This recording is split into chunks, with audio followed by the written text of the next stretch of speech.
The topic of today's video is how to withdraw crypto from Gemini to Trust Wallet.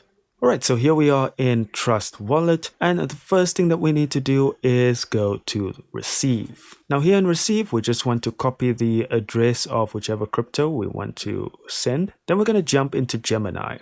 Now guys, I don't have any funds in Gemini, just a warning, but I can still put you on the correct path. So what you want to do is you want to navigate to your watch lists, so what cryptocurrencies you have will appear on the top here. And what we're going to do is click on BTC. And here in BTC, you'll see a transfer option at the bottom here.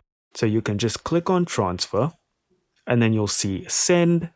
And of course, I will get a warning because I don't have any. But what you're going to do is you are going to then paste in that crypto wallet. And after that, you are going to put in the amount of crypto that you want to send. You'll probably click continue and they will present you with a review screen and you'll just hit continue.